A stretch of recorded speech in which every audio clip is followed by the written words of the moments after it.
Olá pessoal, eu sou o professor Clemildo e nesse vídeo eu gostaria de fazer uma discussão com vocês. Na verdade, não é bem uma discussão assim acadêmica, né? Uma exposição de um conteúdo, de uma temática da sociologia, da religião, por exemplo, mas é muito mais uma reflexão. Eu gostaria de comentar, porque este assunto está aí, né, a todo momento na sociedade. Eu gostaria também de dar a minha opinião sobre esta questão. Eu sei que esta questão muitas vezes se torna um pouco polêmica, mas eu penso que é importante a gente refletir um pouco sobre esse assunto. Então, o assunto que eu gostaria de discutir, de refletir aqui com vocês, é essa questão do apoio do mundo evangélico ao presidente Bolsonaro, ou ao ex-presidente Bolsonaro. Por que que as igrejas evangélicas, por que que os evangélicos, em sua grande maioria, tanto em 2018 quanto em 2022, né? Por que que os evangélicos deram, né, esse apoio tão grande ao ex-presidente Bolsonaro? Então é isso que eu quero debater com vocês aqui, conversar um pouco sobre esta questão. Bem, pessoal, quando eu falo aqui do mundo evangélico, é evidentemente que eu não estou falando de todos os evangélicos, mas a gente precisa reconhecer que de fato houve uma maioria ou uma grande maioria que deu este apoio, né? Em 2018, só para a gente ter uma ideia, segundo algumas pesquisas, 70% dos evangélicos votaram ou deram apoio a Bolsonaro. Em 2022, esse número caiu para 51%, mas mesmo 51% ainda é um número muito expressivo, né, para apoio dentro de um grupo. Bom, antes eu gostaria de fazer uma outra reflexão até a gente chegar a esses motivos, ou aliás, eu não vou comentar aqui os motivos por que se deu ou porque aconteceu este apoio. Eu vou falar aqui muito mais o que eu estou chamando de uma incoerência nesse apoio. Então eu vou destacar nessa reflexão muito mais a questão dessa incoerência, né, do apoio que aconteceu ao ex-presidente Bolsonaro. E aí vocês vão entender por que que eu estou chamando de incoerência, por que que eu estou denominando esse apoio de incoerência, né? Por que que isso se tornou, então, uma incoerência dentro do mundo evangélico? Essa é a questão que eu gostaria de debater, de refletir aqui com vocês. Então eu coloquei aqui um roteiro no meu monitor que está aqui do lado e eu vou então destacando algumas questões para a gente debater.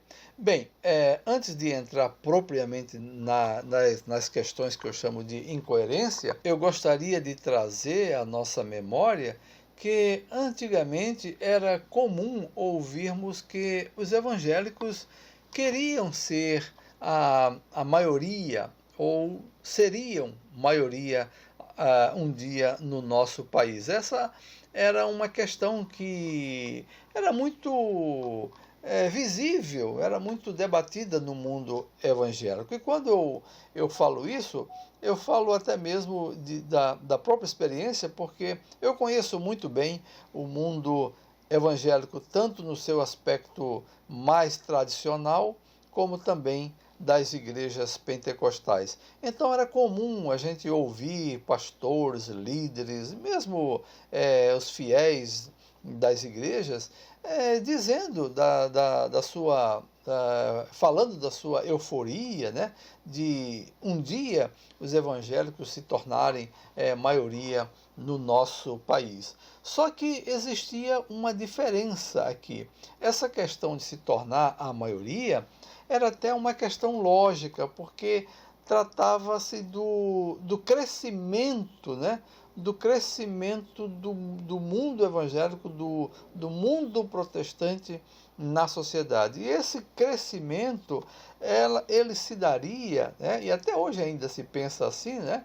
Mas com essa questão política mudou um pouco, e esse crescimento ele se daria através da conversão, quer dizer, as pessoas iriam sendo convertidas ao protestantismo e, consequentemente, as igrejas iriam crescendo, o grupo protestante iria crescendo, porque muitas pessoas estavam se achegando, se convertendo, né, ao protestantismo, e as igrejas crescendo cada vez mais e, consequentemente, o número de evangélicos também crescendo cada vez mais. Bem, pessoal, eu estou utilizando aqui algumas expressões que são bem específicas do contexto evangélico, porque são as expressões que de fato são utilizadas nesse meio. Então eu não vou aqui discutir esses termos, eu não vou questionar esses termos. Então, agora há pouco eu utilizei a palavra conversão, né?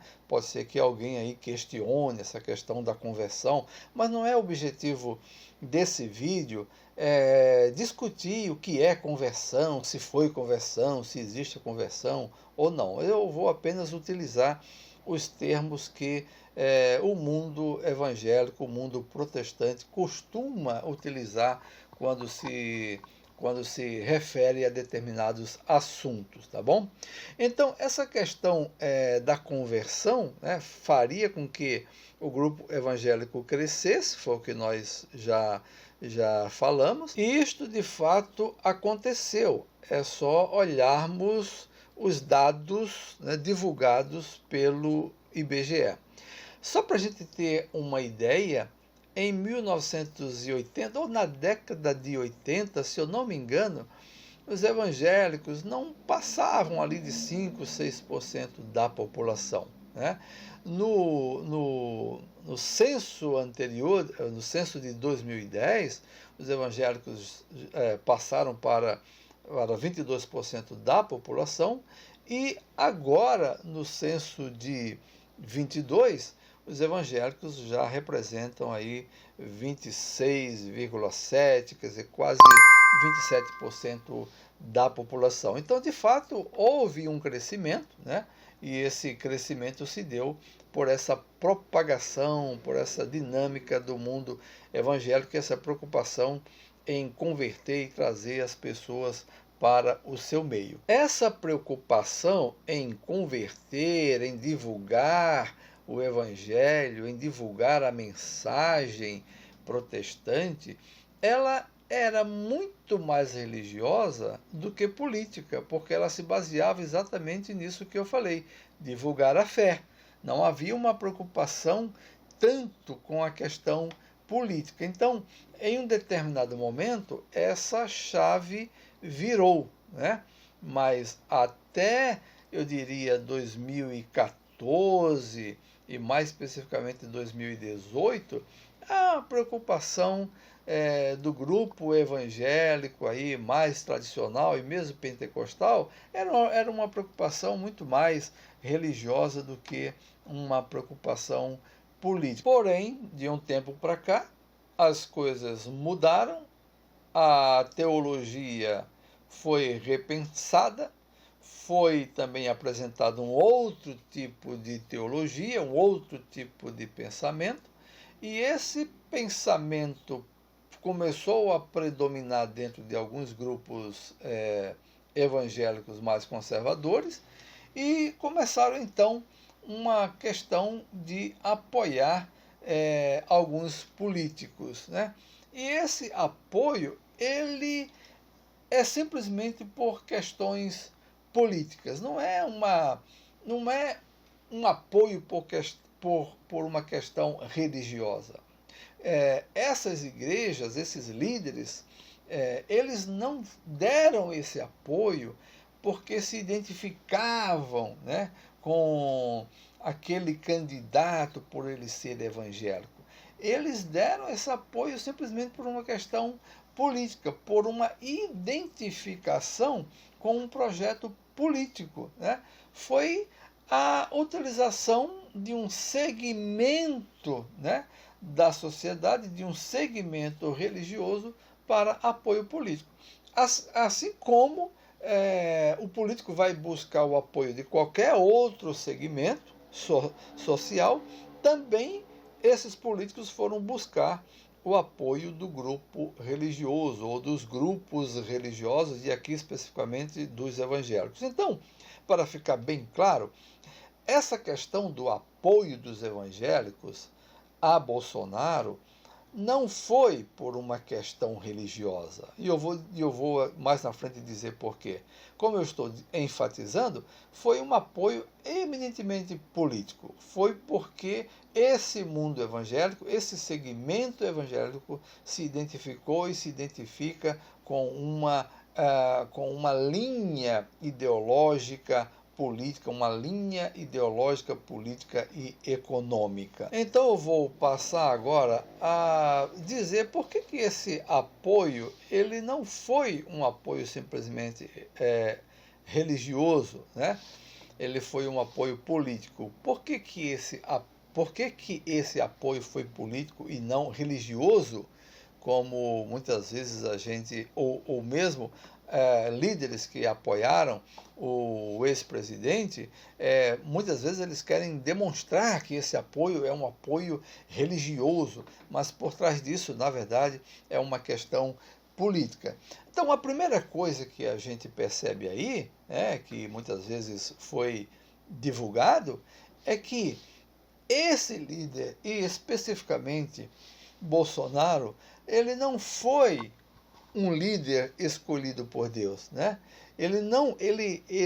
Esse apoio não se deu porque Deus escolheu o ex-presidente para ser o presidente do país, para liderar o país. Claro que esse foi um argumento utilizado por muitos líderes evangélicos, né, dizendo que Deus escolheu o ex-presidente para liderar a nação. Então, não foi Deus quem escolheu o ex-presidente para essa missão.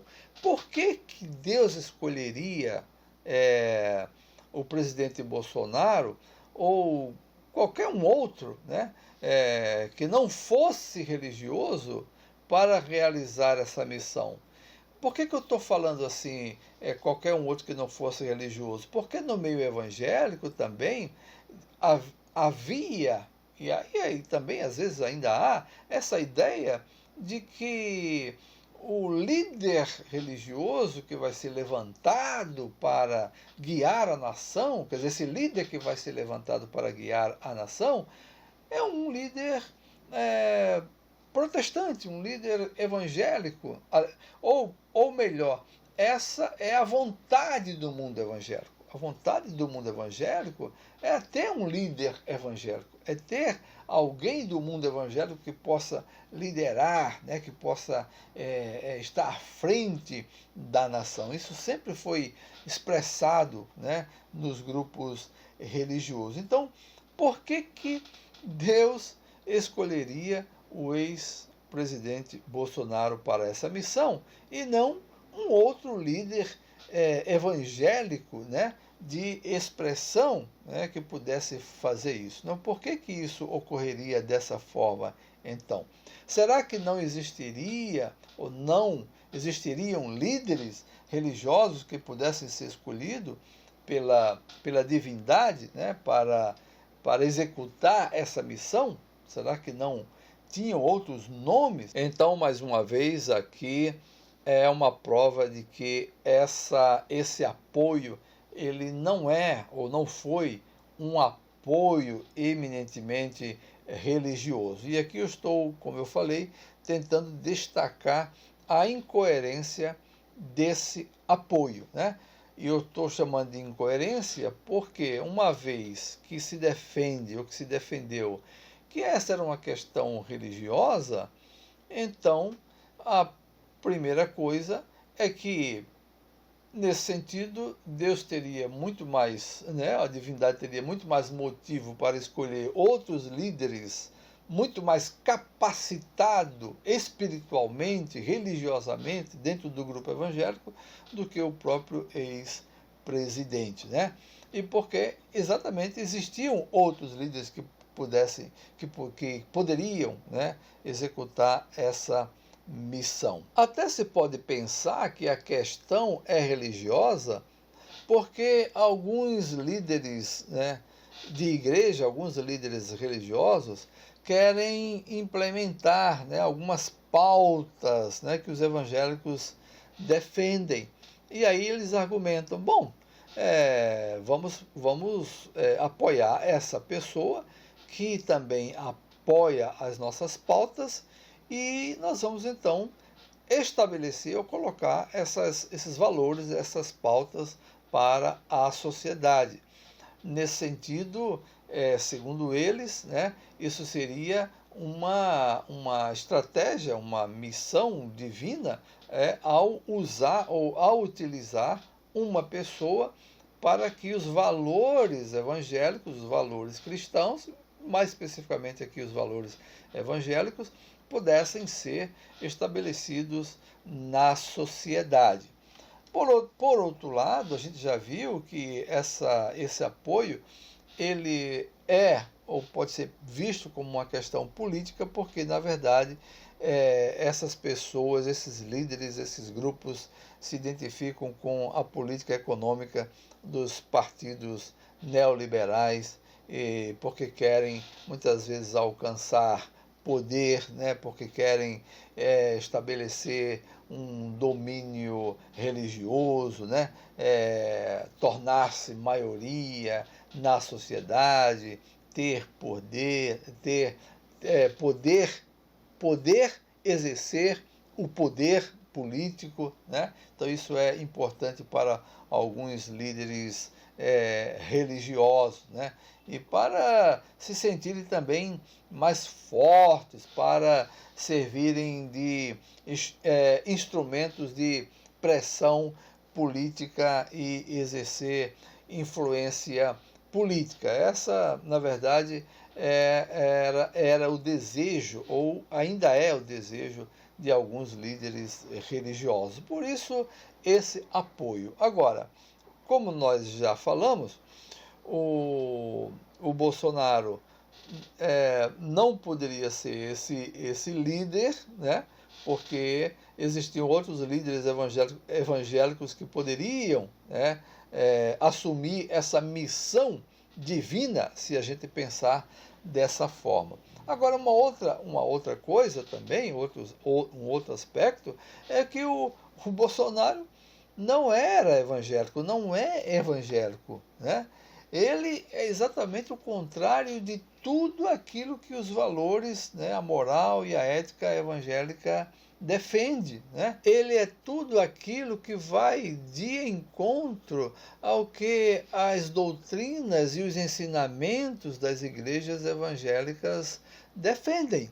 Então, o primeiro passo, ele não é evangélico e nem representa a moral e a ética evangélica. Ele não passou pelo ritual da conversão, né?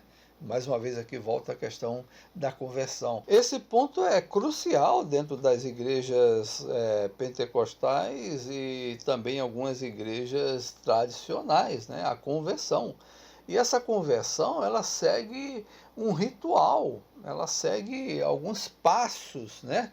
Que muitas vezes dentro do mundo evangélico você diz que a pessoa precisa confessar Jesus como seu Senhor e Salvador, né? Então, depois que a pessoa passa por esse momento, momento de arrependimento, né? E também, além disso, ele precisa seguir, ter a Bíblia, né, como regra de fé, né? No mundo evangélico, no mundo protestante, a Bíblia é a regra de fé, a Bíblia ela é central no mundo evangélico. Então, além da conversão, é necessário assumir, né, o texto bíblico como a sua regra de fé, e uma regra de fé que vai influenciar, juntamente com a conversão e a mudança de vida, vai influenciar no seu comportamento, né? Então, a conversão, consequentemente, ela resulta numa mudança de comportamento, numa mudança de vida. A pessoa deixa de ser ou de levar aquela vida que ela levava, né? A forma como ela vivia anteriormente, e ela passa a expressar, a praticar um outro tipo de vida. Isso é muito forte dentro do mundo protestante, a mudança de vida, a mudança de comportamento, né? Então, a gente não viu isso no ex-presidente, né? Dentro do mundo protestante também é muito importante você divulgar a fé. Você passa a ser uma pessoa que tem como missão evangelizar o outro, né? Você tem como missão divulgar a fé, né? Divulgar a experiência pela qual você passou. Contar para os outros essa transformação que aconteceu na sua vida, né? Então, isso a gente não viu no ex-presidente, né? Em nenhum momento a gente viu essa experiência de divulgar a fé. Também é importante no mundo evangélico o testemunho, você dá testemunho, né? E a gente não viu isso também no ex-presidente, né? Ele não deu testemunho. Testemunho de quê? Testemunho de mudança de vida, testemunho de mudança de comportamento, testemunho de conversão, testemunho que ele está vivendo uma nova vida, que ele é uma nova pessoa, e como diz no mundo evangélico, que ele renasceu, que ele nasceu novamente, que ele é uma nova criatura. Nada disso a gente viu, né? O testemunho é algo muito importante, é tão importante essa questão do testemunho no mundo evangélico, que existem versículos bíblicos que são destacados, né, assim, frequentemente, que fala que o cristão ele deve ser o exemplo para os outros, né? O cristão ele deve ser o exemplo para o mundo. Então ele deve ser o sal da terra, ele deve ser a luz do mundo, né? E quando os evangélicos falam isso, eles estão destacando exatamente essa questão crucial, importantíssima, que é o seu testemunho, o seu modo de vida, o seu comportamento, a sua moralidade, a sua ética diante da sociedade, a sua coerência com o evangelho pregado por Jesus. Então, essas são coisas que a gente não viu no ex-presidente, né? Ele também, pelo que eu saiba, não é, né, ou não foi filiado a nenhuma igreja, né? Isso também é muito importante no mundo protestante, né? Geralmente, os protestantes eles são filiados a uma comunidade, a uma igreja. Claro que isso está mudando hoje, tal, mas também, como eu falei, não é objeto de análise desse vídeo aqui. Eu estou falando aqui de forma geral, né? De forma geral, nas igrejas protestantes, o fiel ele está afiliado a uma agremiação religiosa, a uma igreja, a uma congregação, a uma comunidade religiosa. Ele faz parte daquele grupo religioso, ele é membro daquele grupo religioso, né? Mas o que a gente percebeu, o que a gente enxergou, o que a gente viu, é que o ex-presidente, ele fazia, né, tudo aquilo que os evangélicos reprovavam ou reprovam, né? Então, muitas vezes o seu linguajar era um linguajar que não é comum dentro das comunidades evangélicas, das comunidades protestantes e daquilo que é ensinado pelas igrejas aos seus fiéis, né? Então, era comum a gente ouvir o ex-presidente muitas vezes usar um linguajar muito duro, né? Às vezes com palavrões, às vezes discriminando pessoas, né? Tratando mal as pessoas ou desejando mal, né? A outras pessoas, defendendo tortura, né?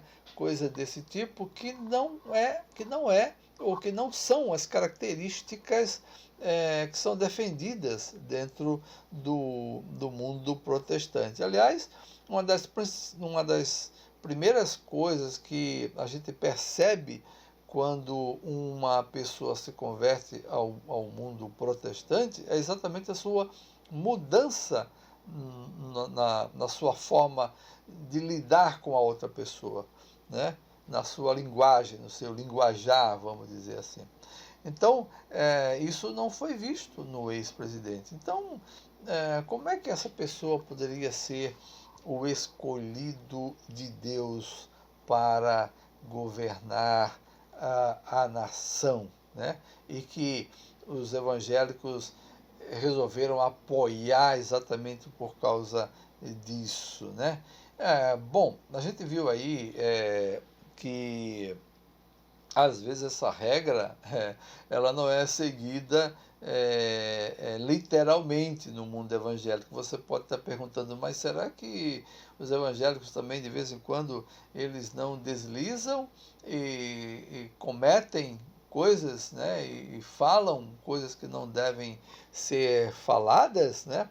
Bom, a gente viu aí que o próprio pastor Malafaia também caiu nessa desgraça, né? E foi criticado exatamente pela sua linguagem, né? Que foi encontrada ali numa gravação que depois foi divulgada aí pela mídia.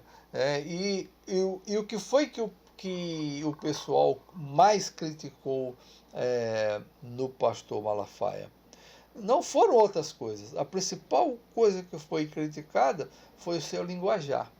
E se você observar vídeos feitos por outros pastores, né, mensagens divulgadas por outros líderes, eles vão bater nessa tecla e dizer: isso não é conversa, isso não é a linguagem de um fiel, muito menos de um líder religioso, de um pastor, né?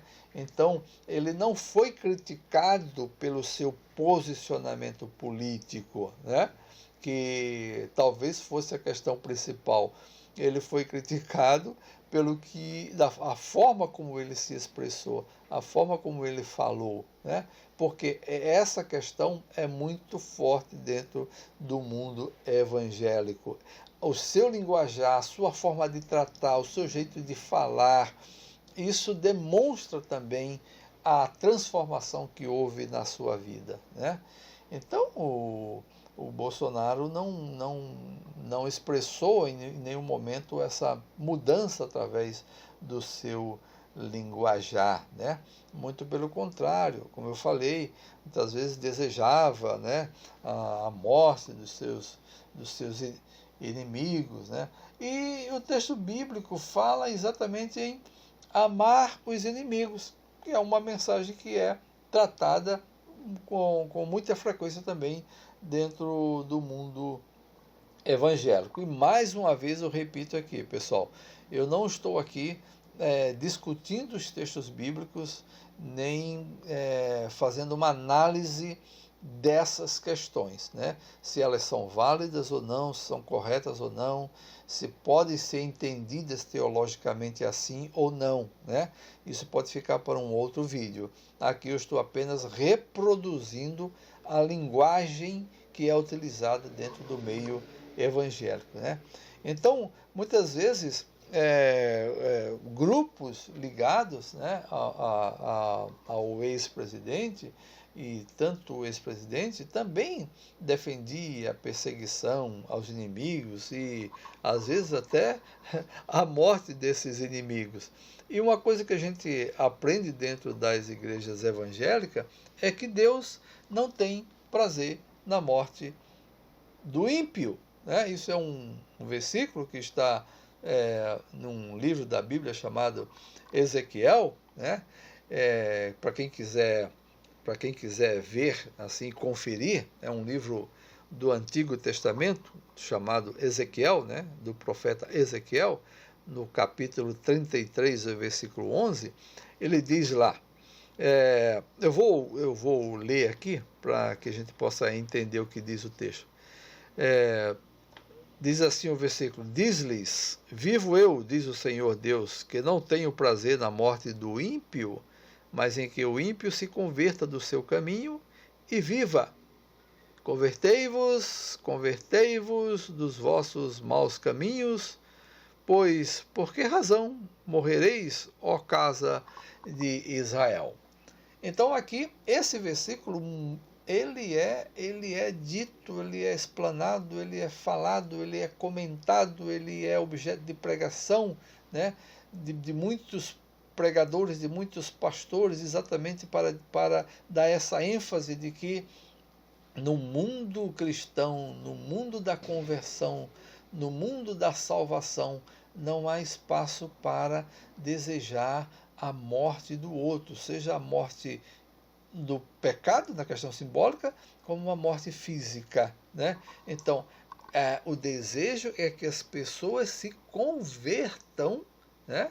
Para que elas não morram. Essa é a ideia aqui do versículo. Mas, mais uma vez, enfatizo aqui. Não vou aqui debater o versículo. Eu sei que muitas pessoas aí podem agora, nesse momento, estar pensando, dizendo outras coisas, refletindo, mas essa não é a questão, né?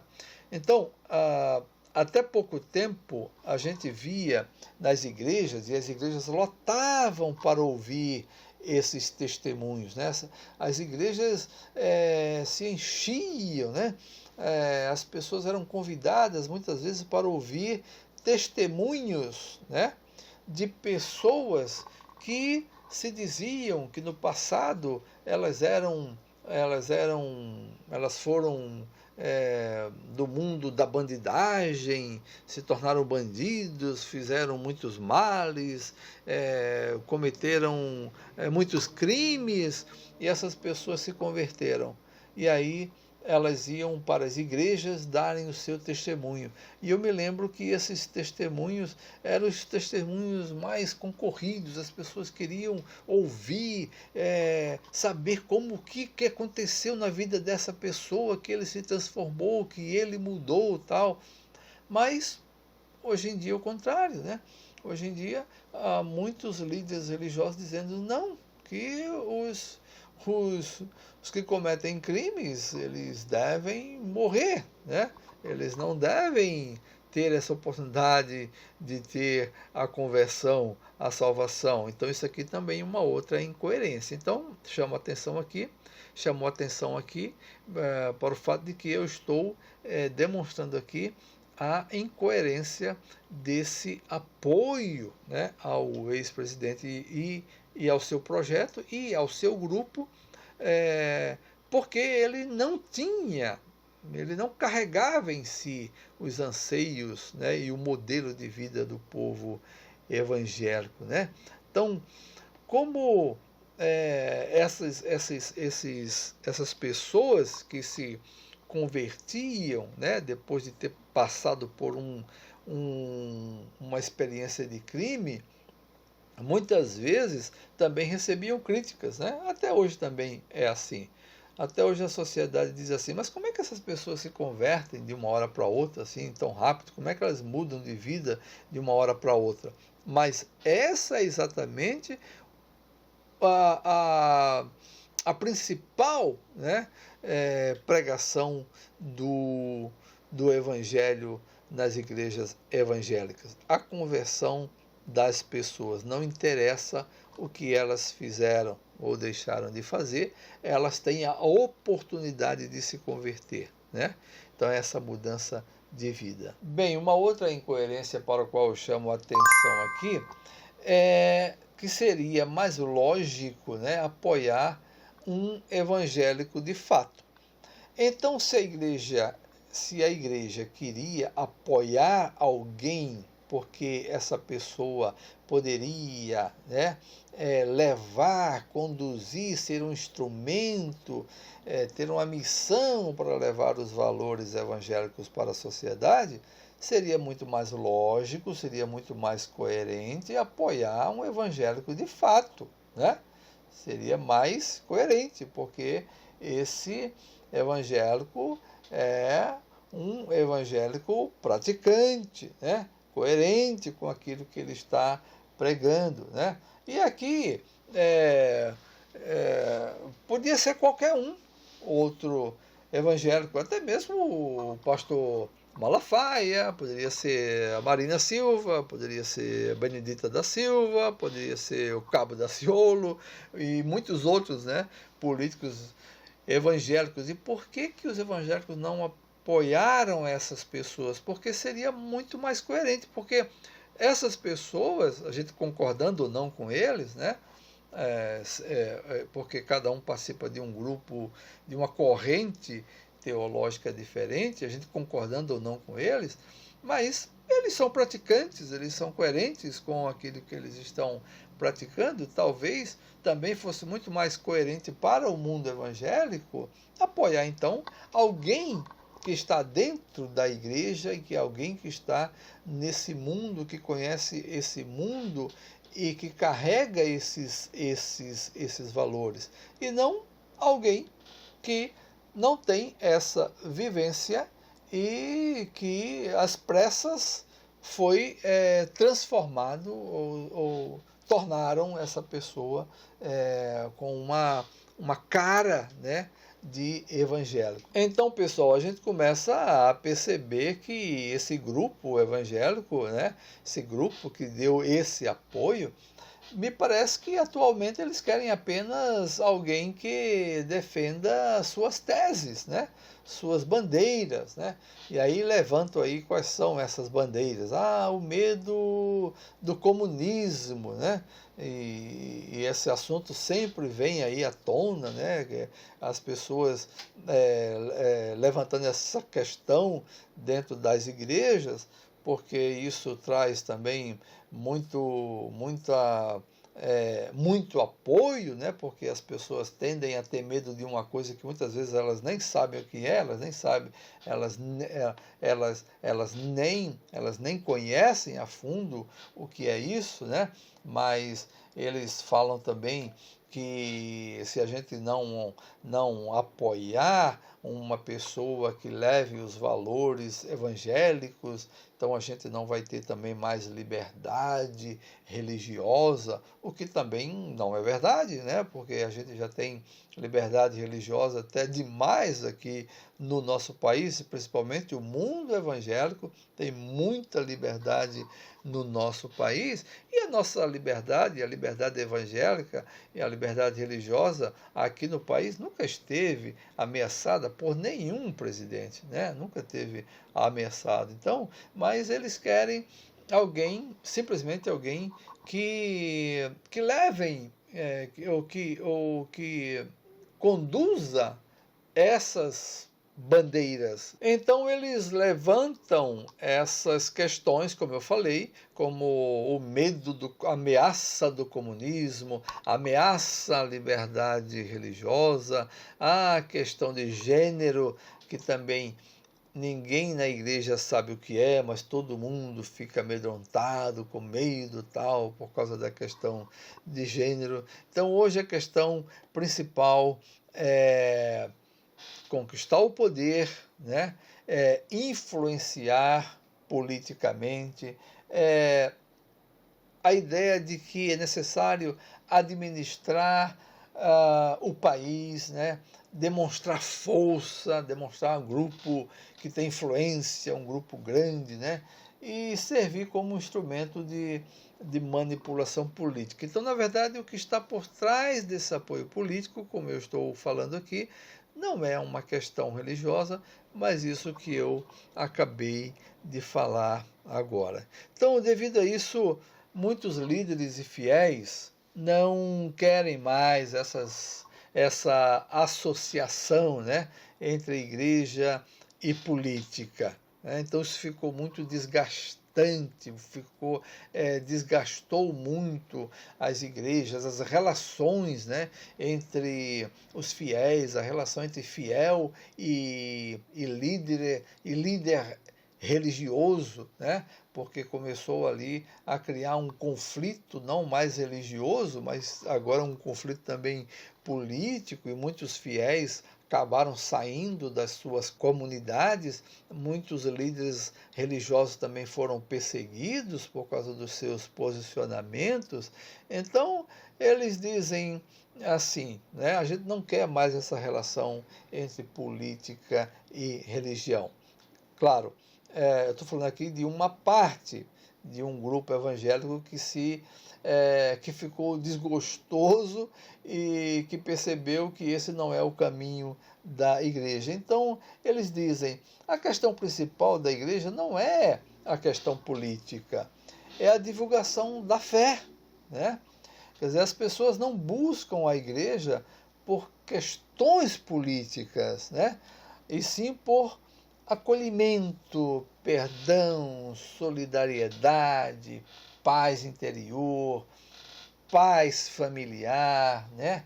As pessoas procuram o grupo religioso, a igreja, por se sentir parte de uma família de fé, né? E porque também elas desejam melhorar, elas desejam contribuir para que o seu desenvolvimento espiritual, o seu lado espiritual se desenvolva e cresça cada vez mais, né? Então, pessoal, está havendo aí uma mudança, né, no mundo evangélico, depois desse trauma que foi causado aí por essa relação, né, essa junção, né, entre religião e política. Isso causou muito problema dentro dos grupos religiosos, e então agora muitos estão se voltando novamente para a verdadeira missão, né, das igrejas, a verdadeira missão do Evangelho, que é o que eu acabei de falar agora há pouco. Então é isso, pessoal. Como eu falei no início, essa questão aqui é muito mais uma reflexão do que um assunto, uma temática desenvolvida academicamente ou aprofundamento de um tema, né? Foi muito mais aqui uma opinião que eu queria expressar sobre essa questão. Eu espero que a gente possa ajudar nessa discussão e que a gente ainda continue debatendo para aprofundar ainda mais. Então, ficamos por aqui. Espero vocês no próximo vídeo. Até lá!